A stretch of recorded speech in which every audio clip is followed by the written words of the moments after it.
Now as we move in this direction and get to the brush bracket assembly, that's where the ball game started to change.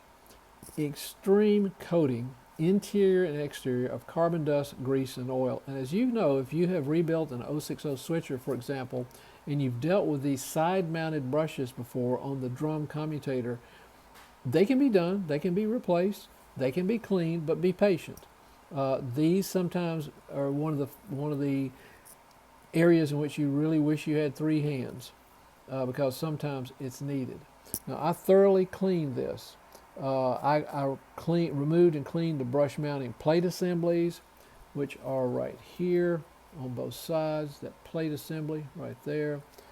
The armature spacers, the rear motor bearings, the front and rear motor bearings, removed and thoroughly cleaned. The brush tubes, which are right here, and if you take these apart on these square side-mounted brushes, you'll see they're very much like, if not identical, to the 060 switchers. The springs, but something new appeared here that I never had seen before, and that's a spring eyelet. I went online and found where others had discovered these, wondering what in the world they are. Well, they look very similar in structure, but of course much smaller than these eyelets. But they were practically the same thing, just very, very much smaller. And they were intended to be on the end of the spring, furthest away from the commutator. So when it fell apart, the spring and everything, I was totally surprised by the eyelets on the inside.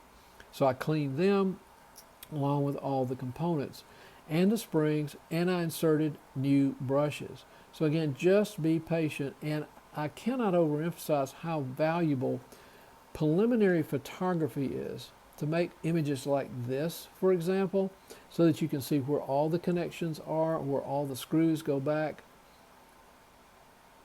Those brush assemblies and their brackets on one side are held by a separate screw, whereas this screw holds the field and the brush bracket assembly to the chassis. This one only holds in the brush frame or the brush tube itself, whereas on this side, the screw holds in, it actually holds, of course, the entire assembly all the way down to the chassis, but it also holds these little plates that put the pressure on these brushes. Now, the only good thing I can say about this is that when you loosen these screws up, you can move the tube for the brushes in and out, making sure that they're not coming or have any danger of coming in contact with the surface of the commutator. So that's a good thing.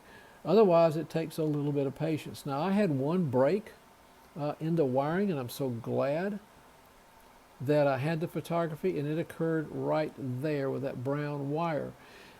Now, this whole assembly on the back side contains several single strand wires, and as you know, if you handle these things or overhandle them, there's a good chance they're going to snap.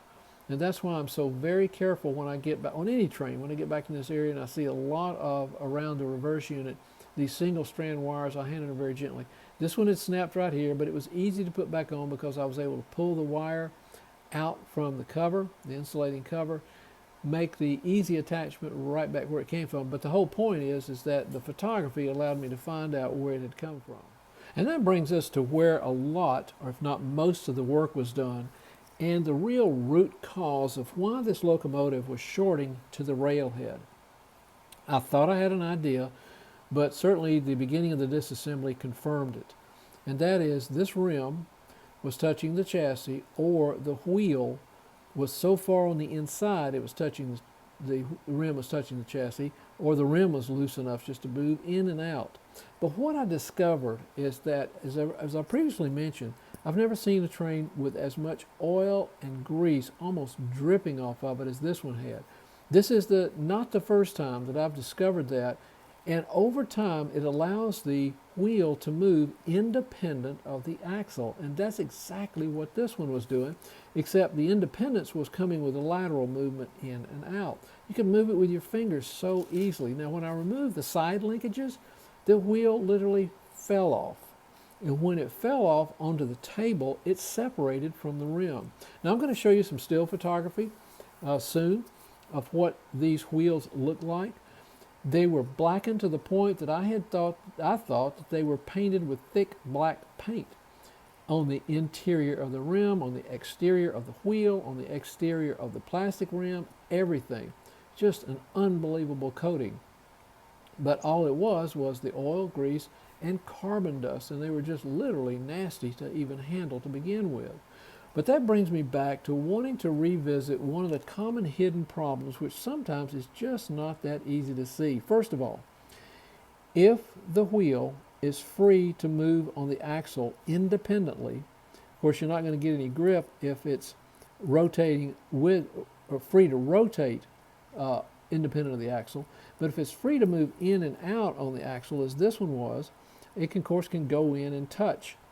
Has a possibility of going in and allowing the rim to touch the chassis, thus shorting to the chassis and shorting the train out. And that's what the customer had put me, the owner had put me, gave me some attention on, is that it appeared just to be shorting out.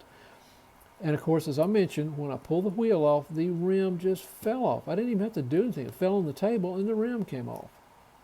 So I spent a good deal of work cleaning up, and this is not the one that I took off. I'm just using this because it's the only one I got to use it for an example.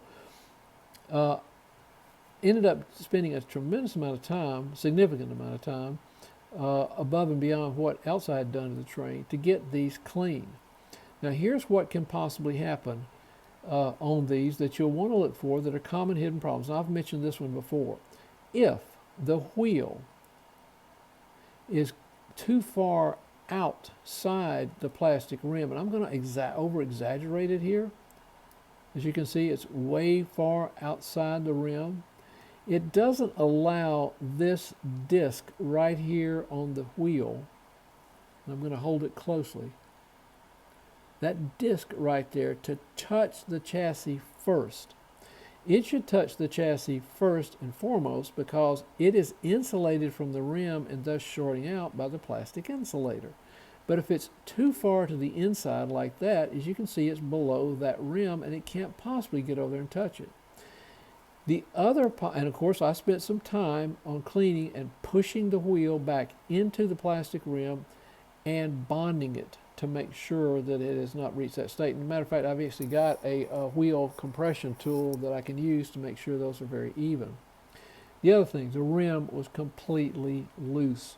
And with that loose rim, it touching the rail and then the chassis could have been the other one.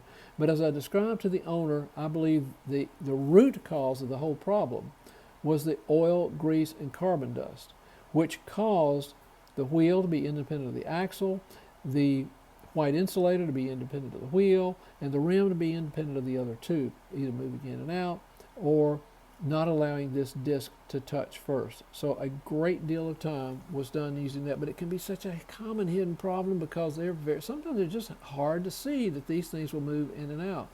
But taking that side linkage off, this one just fell right out.